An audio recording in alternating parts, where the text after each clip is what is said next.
I am your host, Ginny. Thank you so much for being here today. We have another exciting topic. We are going to be talking about decoding narcissism and debunking some things that we commonly hear might be misunderstood or misconstrued. We are also going to talk about how to think or maybe stop thinking like a narcissist. And that is how I already introduced our special guest, but we start every episode of Drinking with Gin with what are you drinking? I am drinking some water today, and we've got our special guest, Frederik, here. Are you drinking anything as we kick things off today? Yes, I also have water. I've also got some tea with a bit of ginger and lemon and a hint of apple cider vinegar. Oh, so healthy. Sounds like very cleansing for your body. Yes, it is. Helps with focus, concentration, digestion. When you get used to it, it's amazing. It sounds great. I like a little drop of honey in my tea, but Oh, that's amazing. yeah, that sounds like your concoction sounds really good. Well, Frederik, thank you so much for joining us today. I've been so excited about this conversation, and you have such interesting takes on this whole concept and topic as a whole. And your expertise, which I already talked about, your credentials, all that good stuff. But I want to talk about debunking some common myths. So I thought a fun way to start, right? Like the reason, and I don't know why, maybe I actually should ask you this question first. I love talking about this because narcissism is talked about so flippantly now. Like we hear it everywhere. And I like to talk about it because working with people like you helps us understand, what does it really mean? What does it really mean? How does it really impact our lives? And that's why I'm so thankful to have you here today for this chat. I'm very happy to be here. Thank you for having me. Yeah, I think we hear it used a lot. Like most of these words, there's some utility to it, and there's some parts that are not helpful. Technically, it is meant to be a tool of diagnostic for personality disorders. And most of us are not qualified to diagnose people. And I also think it's not necessarily helpful to try to diagnose people. However, it's helpful to see the symptoms of toxic behavior. The way I like to view it is saying that all of us can be a bit toxic sometimes. Some people sometimes are very toxic. Some people commonly, often, are a little bit toxic, and that's already difficult. And some people are constantly incredibly toxic. Now, if we can recognize the toxic behaviors in others and in ourselves, we can ourselves be a bit less toxic and a bit less annoying to people around us. We can also observe when people are just being a bit unreasonable, and we can nip it in the bud and avoid relationships getting bad. We can also identify people who take pleasure in making other people miserable, people who have a pathological desire and lust for harming others. I'm thinking actually a person I spoke with, whom I've known for many, many years. It chilled my bones when I was asking her if she'd be able to stop abusing her husband if her children's lives depended on it. And she replied, I don't know, because I enjoy it so much. And I think she was telling me the truth. The enjoyment she gets from harming others and hurting others. And of course, it brought back recollections of conversations we'd had decades ago. But the enjoyment she has is such, I don't think she can control herself, and I'm not sure she would actually want to control herself, even if her children's lives depended on it. So I think if we can recognize this, we can keep the really dodgy people out. We can avoid bad situations getting worse, and we can also avoid the behaviors that we wouldn't wish to have because we recognize the behaviors. That story is alarming. I don't know what other word to use to describe it, but it's that word, and maybe you're familiar with it, maybe not, but Schadenfreude. Yes. Which I love to talk about. And it's a German word, and it's derived from, or it's a German word, and the meaning is people that get joy out of the misfortune of others. And I think, again, that can be a scale, right? Like it might be someone that laughs when they see someone miss the bus. Well, that's not very nice. But then taking it even further, what you were just talking about, people that actually get joy out of harming people themselves. Yes, the different situations. The Schadenfreude it can be someone misses the bus and there's a mean trait to us, which is unpleasant. The other one is you sometimes see these videos, instant karma, or bullies getting what they deserve.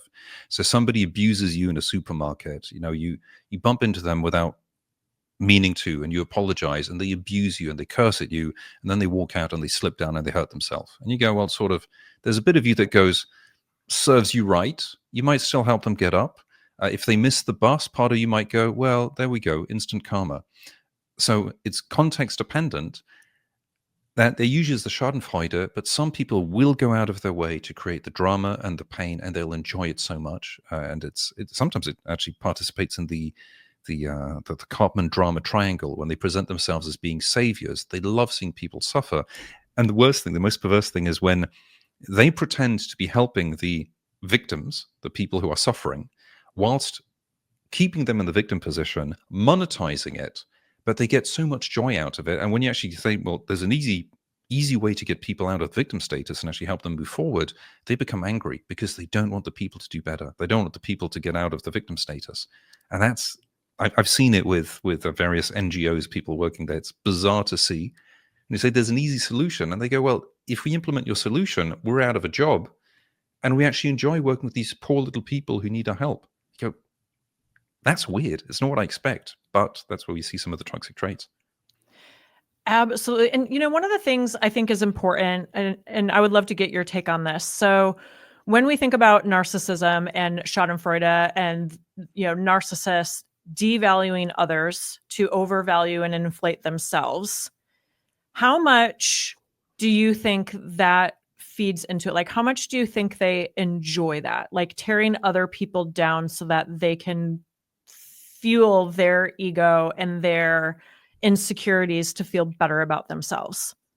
Yeah, it's huge. I'm reminded of the story of the two people in the woods who see a bear, and one person starts running, and the other person gets down and puts on his running shoes. The other one turns around and says, "What are you doing? You're not going to be able to outrun the bear." And the guy says, "No, but I'll outrun you." The best way, or the only way to win a race, or what you have to do to win a race, is be the fastest person. So be faster than number two. If somebody views every relationship as being a competition, and the goal is to be number one, you can either be better than someone else, or you can make them worse than you. And it's less effort to tear someone else down. It's less effort to berate someone, belittle someone. And also they're likely to view somebody else's success and pride and happiness as something they resent. So if you're good at, let's say, I've seen this a few times with people being good at music, art, photography, anything. I even have a few examples, but usually somebody's good at something. They know they're good at the thing. There's a German word, beautiful German word for this, which is selbstbewusst.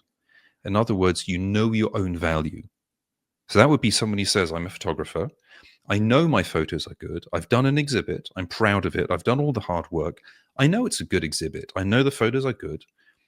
And a toxic person, a narcissist, would walk in and try to find flaws and criticize, partly because they enjoy tearing someone else down, partly because someone being able to think and judge for themselves is a threat to the toxic person, the narcissist, judging others. And they will also say, well, who are you to judge? The answer is, I'm me, and it works for me. Yeah, and they'll say something like, but you're arrogant. You're saying your photos are amazing. Like, I'm not saying it. It's not arrogance to say, I'm proud of what I've done. And then they'll try to find flaws in the thinking, something along the lines of, but you're not that good. Other people are better. Statements which are obvious, but the fact that other people are better photographers doesn't even mean anything. It might be a different style, different technique. At the end of the day, it's your expression. Out of 8 billion people, can we find someone who is objectively better? Yeah, probably. So what? It's irrelevant. But if they can tear someone else down, and especially if they can start impacting the person's self-esteem, the person's confidence, they comparatively are better. And once they've been able to do that, they can crush the other one, and then they themselves can look better. But it's, especially if there's some kind of competition, either they get better, which is tough, or they tear the other person down. And the weird thing is, if they can tear down your self-esteem, they no longer have to be better because simply you stop. So I've seen that with a person who was claiming to be a photographer, was not good at it, but would tear somebody else's confidence down.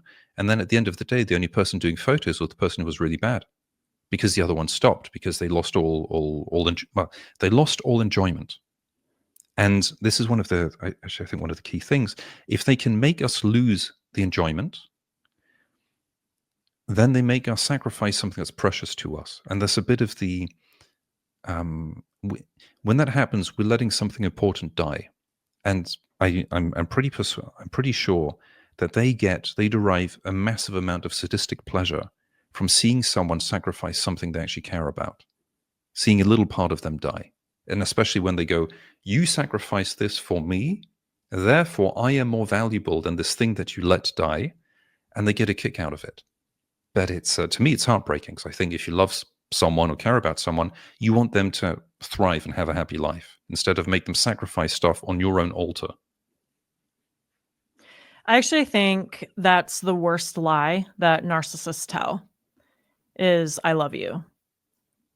I think that is the worst lie that they tell, because then the psychological damage that does to people is, then you realize that's what you were conditioned to think that love is, even though they treated you terribly, and they never did. They don't even love themselves. There's a form of hypnosis with this. To tell someone those words, I mean, words have a lot of power. To tell someone those words makes us believe it must be true. And often hear people say, I don't understand, like, why, if the person loved me, why would they treat me this way? It's a fair question. To which the answer is, well, what makes you think that they loved you? Well, they said so. Okay. Like, lying is a thing. Did they behave like someone who loved you? No. So how do you explain that? And people can't explain it. We're hypnotized. I remember at one point I took the example, like, if I take this pen and I tap my forehead and I tell you I'm not tapping my forehead with this pen, your brain hears one thing, sees something else, and it's difficult to process. And I'm doing this with something that's easy to observe. Clearly, I'm misleading you. But when it comes to intentions and emotions, it's much less clear. And it's so easy to get hypnotized, especially if we want to hear someone say those words to us. And if we want to believe them. As soon as we want to believe something, we are preconditioning ourselves to be lied to and manipulated.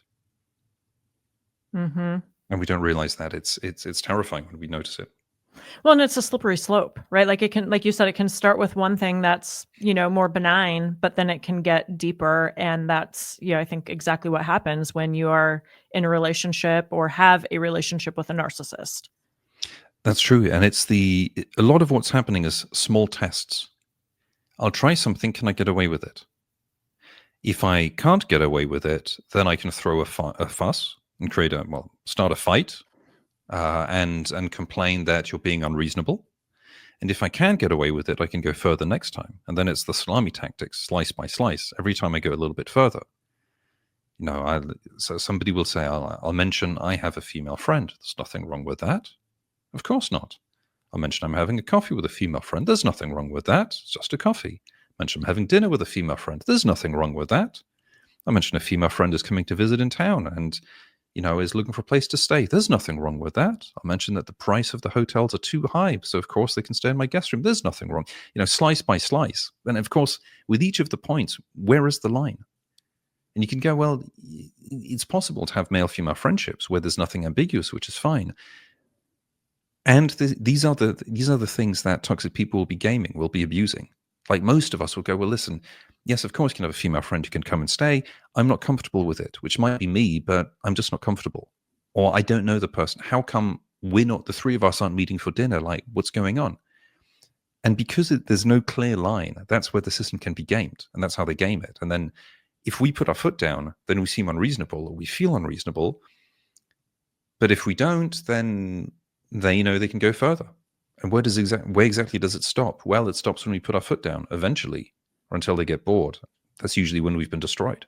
It's not easy. It's not easy. And also, we'll often second guess ourselves and wonder, am I being unreasonable? Maybe I'm imagining things. Maybe the problem is me. And maybe it is, but maybe it isn't. I think that's a really great point. And this is maybe it's not something that I've ever thought of before, but narcissists hate being questioned. They don't like being asked questions. And I think what's interesting is when you are an empathic person, empathetic, you're an empath, you do have a lot of self-awareness and self-reflection. You can put yourself in the shoes of others. And so you do tend to ask yourself a lot of questions. How helpful is it to, like, I just think this is a really interesting tactic, and I'm just doing this off the cuff. But I think instead of asking ourselves all these questions, we need to be asking those questions to the narcissist, the ones that you were talking about, to get more clarity, get really curious, ask the questions, and seek information rather than constantly blame yourself. Yeah, I think there's with these topics. With these topics, part of it is so we can focus on what's going on with us, what might be wrong with us. We can also observe when we're not comfortable having conversations with people, and when we ask questions. First, we could wonder, how do we ask them? We can observe when someone doesn't want to give answers, when they're evasive. And one of the reasons why people don't want to give answers and why they're evasive is because once they give an answer, they have to remember the answer. So if you want to create the mesh network of lies, it's a weird one. The mesh network of lies, you've got various lies that are all propped up on the others. So you need to remember them. You need to create enough of them that somebody can't start untangling them, or that when they untangle one, they want to forget that they untangled one. So as provided that we want to believe in the mesh network, like this giant tent, and we want the main poles to be standing, we brainwash ourselves into believing it. But as soon as you remove one and you realize it, everything collapses, and that's the narrative collapse. The thing is, provided... This weird one. Provided we don't ask too many questions, we're likely to read between the lines and create a narrative. So I remember with one person, I was asking some relatively direct questions, and she wasn't replying, well, what do you want me to answer? And the first times I'd say, I'd like you to answer da-da-da. She goes, well, that's exactly what I thought. That's exactly what I was trying to say. It's like, okay, I was very happy. And at one point, I stopped doing that, and I said, I would like you to answer what you think. And she didn't want to tell me because she wanted to, quote unquote, play her cards. Because then I would have seen that it didn't add up. And one thing she said was contradicted by another. And the more we force the hand, the more we're likely to see that the different points don't add up. So that's one of the points where it's interesting to observe who is avoiding questions that could be relatively innocuous or might be completely unreasonable, who avoids the questions, who provides answers with some level of what's the term?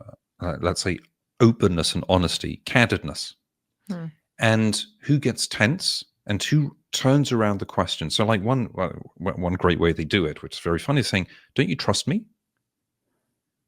And so we find it difficult because we don't want to say, and that's a trick question. We don't want to say, "No, I don't." So, a good way around that might be to say, "Let's assume the answer was no. What would you say?" Or, my level of trust with you is somewhere between 0% and 100%. Obviously, we're somewhere above 0. But in all honesty, we're not at 100. If you would like to get closer to 100, let's see what we can do. If you don't want to get closer to 100, fine. That's okay. People refuse to answer questions. They usually drops it a little bit. But of course, we can be on the receiving end of that, which can be a bit uncomfortable. But usually when we hear the thing of, don't you trust me, that's usually deflecting from the question, wanting to avoid, and putting the spotlight back on the other person of going, well, if you don't trust me, that's a different conversation. The notion of somewhere between 0, somewhere between 100% is like, obviously we're somewhere between the two. So now that we've stated the obvious, we can maybe have a conversation, unless you still want to deflect. Write that down. That was so good. That was that was pure gold, everything that you said right there, and use that. I mean, I could give 2 examples that from my own story and my own situation that I write about in my book, You're My Favorite, that are almost directly verbatim. I mean, like, to a T, right? Like that's part of the gaslighting that they will do is, they're not trustworthy. So then they'll, make you question it or even turn it back on you and be like, had I known that you had any trust issues, I would have never blah, blah, blah. Right. So, and that's literally like a conversation that I had in my relationship. So I feel like we've already kind of debunked some myths, but let's go through a couple of more, like a little bit more kind of quick rapid fire. Mhm. So myth number 1, and I'll just throw this to you. Yeah. Narcissists love themselves. No, that's that. So we use the same word for many different things. We assume that the narcissists are people like Narcissus, who looks at his own reflection in the water and falls in love with the reflection. First of all, it's a reflection. That's not who the person is, so it's not at all the same thing. Secondly, these are people who usually create a completely fake persona. So the notion of persona is it's like a mask that we wear. It comes from Greek tragedy. You wear a mask, a happy one, a sad one. We create personas for the world. Why? First of all, because presenting ourselves entirely as we are to the world might be a bit much. I'm not going to run outside naked and say, this is who I am. This is my true self. Because people might say, put some clothes on. Number one. If we do it psychologically, it might be a bit much because my own inner thoughts might be a little bit private. And maybe I want to filter things gradually as we go along. But generally what we do is we show the same image, but in a lower resolution. So think you have the painting of the Mona Lisa, but it's a little bit pixelated. You recognize it's the Mona Lisa, just pixelated. What narcissists will do is they'll create an entirely fake persona for each person they talk to. So with one, it's going to be the Mona Lisa. With another one, it's going to be a Salvador Dali painting. With another one, it's going to be a photograph of Marilyn Monroe. And when you see all of this, you go, who are you? And normally, when you try to understand someone, you try to get behind the persona and get a higher resolution version of the person and maybe ask, I don't understand. You said one thing, you did something else. What is the logic? With them, there is no logic apart from I will show you what you need to see for you to give me what I want, and I'll show something else to someone else. And if you peel back the layers, there's nothing there. They have And no true identity. I have not seen one. And when you peel it back, there seems to be a huge void. And sometimes I've seen that void looking in the eyes or when they're stressed or scared. I'm not sure what it is. And this is, here we're getting a bit more and more metaphysical.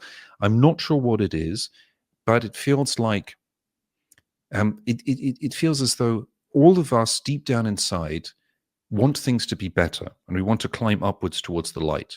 And they chose the darkness and the void and something snapped. And I'm not sure what it is, but I know that when you start peeling further back, you see less and less of humanity and more of emptiness. And usually when you're in a relationship with someone, you want to get to know them better, peel back the layers. It's part of building a relationship. It's like it's materially not possible with a toxic person because if you peel things back, you uncover who they truly are, there might be nothing. It doesn't work. I like that you use that word void. We hear a lot of people use the word, like they don't have an identity or they're insecure, right? Like that it's really this deep-rooted insecurity. But I like that word void. And I think that really helps paint a picture of like deep down, there's nothing there. And you can't create a connection with nothing. You can't expect to water a fake plant and for it to grow, right? Like Mm-hmm. it doesn't make any sense. That's exactly my sense. There's nothing there. And how about this? There's nothing there. So you want to connect to nothing. It's not going to work. And they will even despise you for wanting to connect to something that's not there. It's like, first of all, they scammed you. They made you believe that something's not there. You fell in love with something that doesn't exist. So of course they won't have any respect for that. Of course they'll feel contempt for that. And there you are, desperately trying to find something that doesn't exist. That just go like, you're so stupid. You don't even realize that this thing doesn't exist. That's how stupid you are. And I think that's the hardest, like one of the biggest mind twists for people that end up and, have that ground shaking, earth shattering, life imploding moment. I had it, and I'm not a stupid person. I'm a highly intelligent person, and also like not just like book smart, but street smart too. Like, and so they can do it to anybody. No one is exempt from it. But that's one of the hardest things, is when you realize that you actually developed feelings for someone that's not who they portray that they are at all. That's true. There's actually bizarrely a risk that, so the different aspects to how we think and to intelligence, and one of them is pattern recognition and being able to read between the lines and join the dots. And if we're the type of person who enjoys that aspect of intelligence, of reading between the lines, of joining the dots, we're more susceptible to their masquerades, because they just need to drop a few bits of information and we'll assume the backstory and make it make sense. And if we ask them, sometimes we do that, of going, it seems that it's like this, I'll just say, yeah, you're right. So then we feel happy. We feel that we understood something. We made everything up, and they didn't even have to do the heavy lifting. And so they'll leverage that. That makes us more vulnerable. So often highly intelligent people are more vulnerable rather than less vulnerable, whereas people with objectively lower IQ, or people who are more centered down on the details, are more likely to say something doesn't add up. And we might go, maybe a bit condescendingly, yes, but look, it's obvious. And they go, I don't know, it doesn't feel right. And then there's also the thing of, if we're too much in the intellect and not enough in the gut feeling, we won't trust the gut. Go, I get this weird feeling. There must be something wrong with me, maybe because that's what we were taught, and I can make sense of it rationally. But being able to make sense of something doesn't mean it's right. Being able to put together a theory doesn't mean we're right. It simply means we've come up with something that sounds logical, doesn't mean it's true. And sometimes reality is much more basic than we want to think. But part of us enjoys playing with ideas, so part of us enjoys it. Okay, without making this too much of sounding like a therapy session for me, this is one of the things that I, talk with my clients about all of the time, is trusting your gut and your intuition. And when you have been conditioned to not do that, and you've ignored the red flags, then you start to not trust yourself. And I think so many people have a difficult time trusting again after a relationship with a narcissist or a toxic person. And I always say, how you know that you're on the right path is when you start to trust yourself again. Like that's the best indicator. When you can start to learn to trust yourself again, then you can trust other people, because you're not going to, because chances are, if you ended up in a situation like me, you ignored red flags, you ignored your intuition, you didn't trust your gut, and you can go back and you can look at each and every single one of those moments and go, this is where I wronged myself. Yep. And how I got into the situation. And so it's kind of retraining ourselves to do that. And I have very clear physical indicators when my intuition and my gut is telling me something, and it's never steered me wrong. No, it's true. We're often told to ignore what's happening and what we're feeling, often because we can't make sense of it. We've been told, we're children, we're upset about something, we express the discomfort to parents, and parents view it, maybe understandably, as being a nuisance. So we're told, stop being a nuisance, because if only we'd stop crying, then they wouldn't have a problem. So then they ask us, are you okay? We make a very sad face and go, and they say, yes, you see, the child said they're okay, so they are okay. So we were taught to lie to us, lie to others, that lying is safe, and to not listen to what we were feeling. Now, the emotions we feel all have a function. This is Paul Ekman's work, who was the scientific director behind the movie Inside Out, the cartoon Inside Out, TV show Lie to Me was also about his work. Every emotion has a function. If we learn to read the emotions, we can act appropriately. If we learn to not read them, then who knows what happens to us? Stuff happens to us and we don't do anything. Apart from we get frustrated, we keep it inside. We don't know how to express it. We don't know how to read it. We end up with a life that is not the one that we want or that we need, that we should have, all because we didn't listen to ourselves. A bit like if you drive a car and you have an indicator that's saying the motor is overheating and you're running out of gas, and you try to ignore it, you know what's going to happen. The car's going to break down. We're taught to ignore the signs that we're getting, and the signs we're getting are the emotions. So for instance, anger is what we feel when we have a goal and there's an obstacle. So anger tells us you have a goal and something's getting in the way. It's not a good strategist, but it's a good motivator. So your partner says, for instance, "Oh, my new boss invited me to have dinner, and it's going to be late. So the boss booked a room, or booked a room at the hotel for me. I hope that's okay." Part of us might go, "That is not really okay, because there's something fishy going on. There's been something fishy going on, and I don't like it." When the person goes, "Well, you're not a jealous person, are you?" That makes the brain short circuit and go, "I don't want to label myself as a jealous person, so I'm going to put up with something that really smells really fishy." Then we can talk about that. Usually, if we think that it smells really fishy, there's a reason, there's a context, past behavior, various signs. But if the brain overrides the symptoms, we end up being, well, literally emotionally constipated. And when we do that, we don't pick up on the signs, we don't get the life that we want. So it's very hard for people to go, actually, how am I feeling? And is it okay to feel upset, to feel angry, to feel let down, to feel sad? I think one of the worst things they do when there's a breakup is blame us for it. Oh, the reason why I ended up sleeping with that new boss was because you made a fuss by being jealous by asking about the hotel. So obviously that meant that night I was going to sleep with a person. And you go, that makes no sense rationally. Makes no sense whatsoever. You didn't want to, but you felt obliged to because I said it was a bit fishy. Really? But it's difficult in the moment to not think, I ruined everything. It's my behavior that's the problem. And that's one of the biggest mess ups with the brain. And like you say, the starting point is, how am I feeling about this? If I feel sad, okay, I feel sad. Let me sit with the sadness. It's horrible. But this actually helped me with understanding this. We can block all the emotions. So we can block anger, sadness, we can block fear, contempt, and disgust, the 5 unpleasant ones. But if we block any of them, we also block joy. So we either let all of them flow or all of them are blocked. A life without joy is like a life without taste. But the price we pay for allowing a bit of joy in our life is the anger and the sadness, and the fear, but mainly anger and sadness, the ones that we avoid.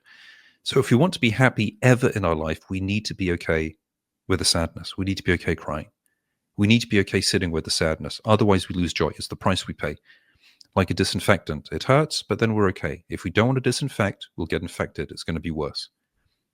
We pick the life we want. A joyless life or a life with joy. The price we pay is the sadness. I'm such a huge proponent of that, like the concept cognitive diffusion, right? Like you have to allow yourself to feel all of the feelings that you are. And I think it got kind of extreme, especially during the pandemic when there's just a lot of toxic positivity, right? Like, oh, it's going to be okay. You're fine. Just get through it. Just smile and look on the bright side, right? When someone's going through something really hard and horrible, like not helpful. But really allowing people to, or like even telling kids, oh, don't cry, right? Like you use that as an example. Yep. Even we learn at such a young age that, maybe we shouldn't cry or feel sad or be upset. And you have to process those emotions so that you can feel them. In my second book, it's a guided journal. I have the emotional vibration chart, and I have people journal about their feelings because Amazing. It's something that we've been disconnected from. And if you don't feel the sadness or the shame or the hurt or the guilt, whatever those lower vibrating emotions are that you're feeling, then you can't put intention on how you want to feel and live the life of your dreams. And so I love, love, love everything that you just said about that. Everything you said is so true. And the image, you forgive the image, but I think it works quite nicely, is if we need to go to the toilet, what do?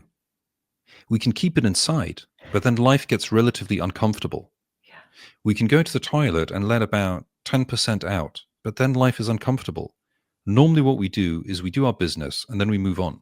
Until we've done our business, we can't move on, and life is just going to be uncomfortable. Do we want an uncomfortable life? If we do, repress the emotions. It's fine. We'll do it until we actually stop wanting an uncomfortable life and actually just get it out.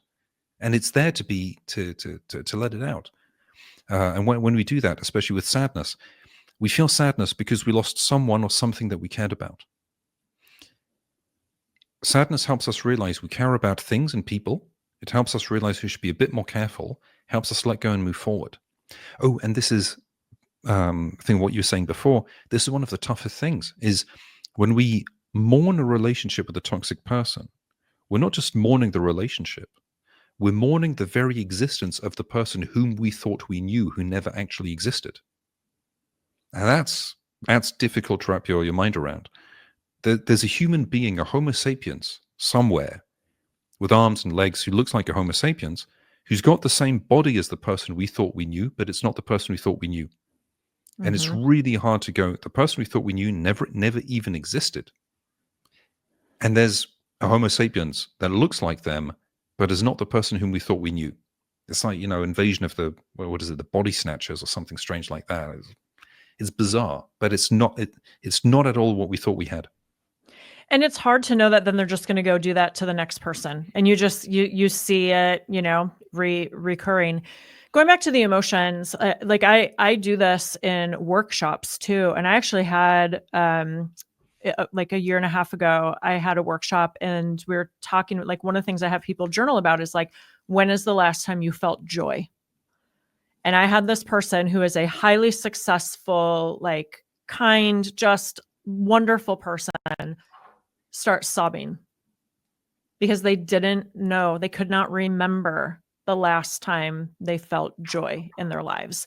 And so I think it's important to take those moments and realize, like, when did I feel sad? What was I sad about? When did I feel joy? What was I joyful about? What was I doing? What are the things that bring me joy in my life, so that you don't lose that? Because I think a lot of people, they lose themselves in the process of being with these toxic people. And you see it time and time again. And so it's important to keep a pulse on that. Keep track of what makes you happy, what brings you joy, and what doesn't, so that you can repeatedly tap into that, because otherwise you lose that and you ultimately lose yourself. That's true. It's more important than we can realize. Because often we think, well, it's just something small, it's not that important. If we lose the enjoyment of the quote unquote small things, we're losing the enjoyment of life. And we want to see who is encouraging us to do stuff that we like and who's discouraging us. And often this is one of the bizarre traits that, or behaviors that they do, is they will start telling us how much they love the things that we love and how talented we are. And at one point it flips and they start berating us for it. Or they start criticizing us for the things that used to be amazing. And the goal is actually to, just like a parasite, the goal is to infiltrate the host and from within destroy them and suck away all the joy. And as you say, it's realizing, when can we enjoy something? When we enjoy something, is someone actually happy for us? Or are they berating us or belittling us? If they are, well, that tells us a lot about what's important for them and how they see things. And then if we are a bit creative, like enjoy cooking, photography, playing music, drawing, and somebody doesn't enjoy it, maybe don't share it with them. But in other words, in other words, if the things that we enjoy we can't share with somebody who's supposed to be close to us, are we really that close? In proportion. Or they might, if they're a bit indifferent, it's one thing. But if they start trying to belittle it or tear it down, well, it's one of the things, psychology. If we don't know why someone does something, look at the outcome. That usually is the goal. If we feel miserable afterwards, maybe they just want us to feel miserable because they're acting like someone wants us to feel miserable. One of the best ways of doing it is, when someone's proud of something they did or enjoying something, steal the joy and look at the pain and look at them put up with it or justify it or let you get away with it. They love it because they see the inner death, and they love that. That actually is a perfect transition into busting the second myth. That narcissism is actually, so we already did the one about narcissists loving themselves.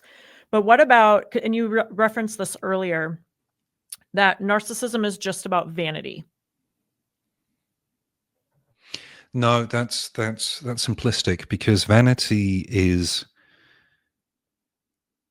about oneself and not so much about trying to tear others down.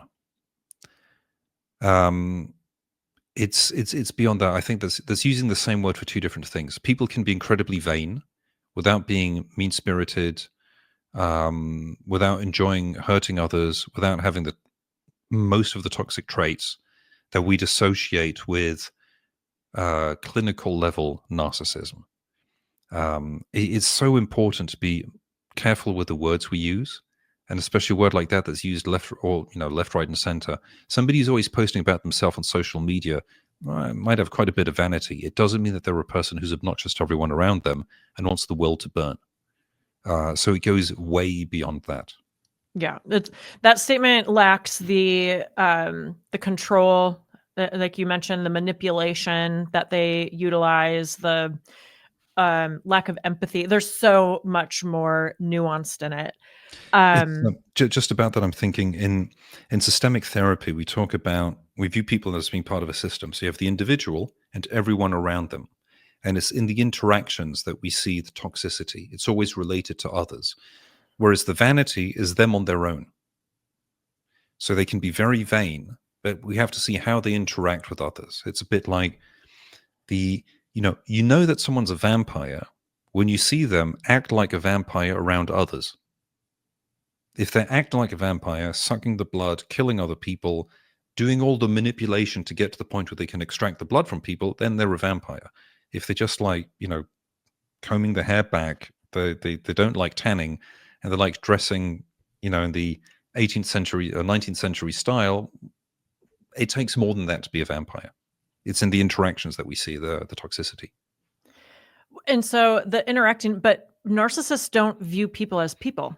They're just another target, another source of supply for them. Mm-hmm.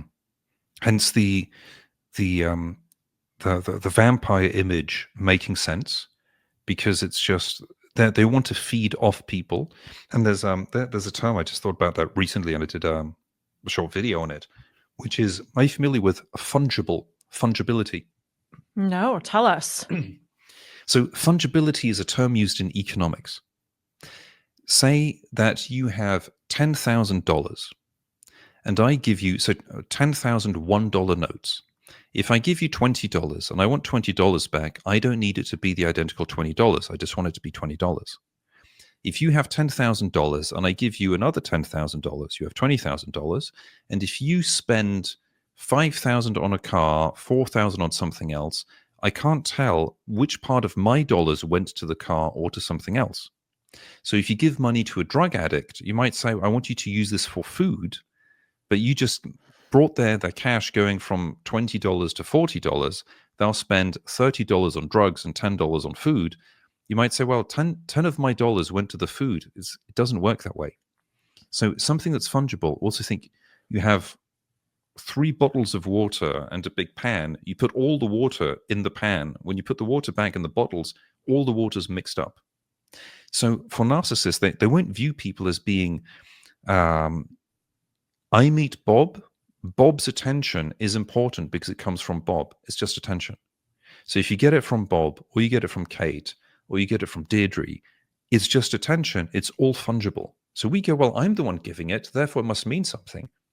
They view it as being fungible. Attention is attention. It's relevant where it comes from. If I'm filling a pan with water, I don't care which bottle it comes from. I just want water of a certain quality. And you don't have the direct relationship between people that we'd imagine. For them, it's them getting things. The source is irrelevant. So if one person stops giving it to them, they're completely replaceable. You go, how did they replace me so quickly? It's been 5 years, 10 years, 20, 30 years, and I'm just replaceable. It's my sibling, a parent. How can I be so easily replaceable? Well, in their eyes, we're fungible. We're just a source of attention. And if we won't give it, they get it somewhere else. And if we're being too difficult, they get it somewhere else. Hence, one of the tests being, we don't agree with something they say, and we observe how they deal with frustration. Do they say, fair enough, okay? Or do they get angry until we give in, or until they say, I'm going to go away until you give in? How do people deal with frustration? That tells us a lot about who they are. When people disagree, how do they deal with it? Do they raise their voice and shout? Do they have a conversation? Can they accept people who disagree? How do they treat people who disagree with them? Do they dehumanize them, or simply go, well, we can agree to disagree and move on? That water bottle example is so relatable. Thank you for sharing that. I just think it paints such a clear picture, right? That it doesn't matter where it's coming from, they just need supply. And I think so. You've given us a couple of really good, I love to sort of end with some really nice practical tips to help empower people that think that they might be dealing with a narcissist. And you've already given two amazing tips, like one going back to, you know, if they're like, well, why don't you, or do you not trust me? Right? Reframe it. You have the control. You can't control what they do or say, but you can control what you do and say. So you can take the opportunity to kind of reframe that so that you're not being taken advantage of or being, you know, manipulated or gaslit. And then the example that you just gave right now, in terms of understanding, and you didn't say it just like this, so I'm going to paraphrase, but understanding that it's not personal, right? Like you can't take it personally with a narcissist. They're doing things for them, period. Yes, it's with the fact that it's not personal. I liken it to, imagine you're in a small town, there are 4 different coffee shops, and one person walks in every day and annoys you until they get free coffee. And you don't want to be rude, and they're threatening to make a stink. So they get free coffee. And one day you say, listen, I'm sorry, but we have to stop with the free coffee. Other people are paying for the coffee, and they never come back. And then you think, well, this, maybe I did something wrong because I gave them coffee, but they didn't come back. Maybe I was rude. They only went to the place where they could get the maximum amount of coffee for free with the least amount of effort. If they're not coming back, it's because somebody else is giving it to them, giving them more for less. It's just an economic calculation, just more for less. They went to you because you gave a lot for little, nothing personal. Out of 8 billion people, they'd go around and around until they got whatever they wanted. If they're not with you, they're with the neighbor.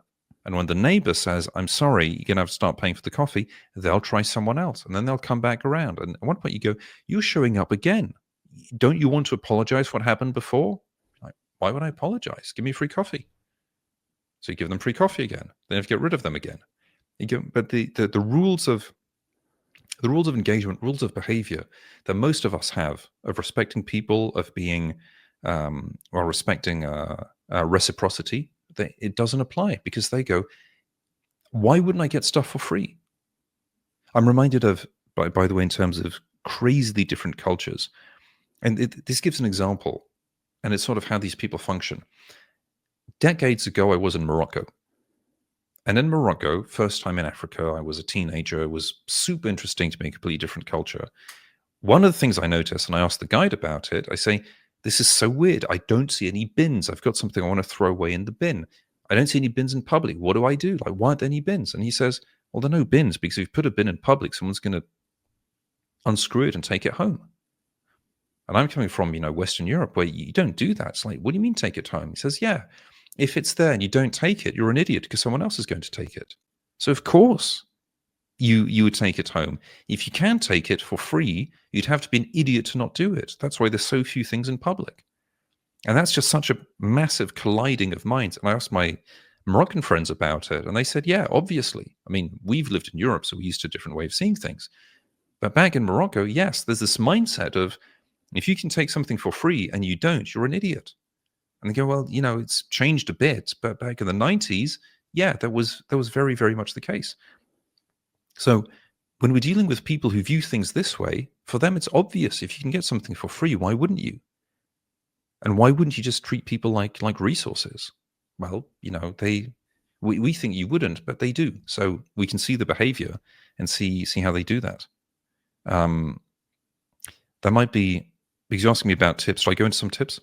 That would be wonderful. Yeah. Anything else? I mean, like, you've already shared so much. It's amazing. I just love your perspective. And I'm a big examples person. So anytime you can relay an example or like create a visual, and you've just done such a beautiful job with that. But yeah, any other tips that you want to leave us with?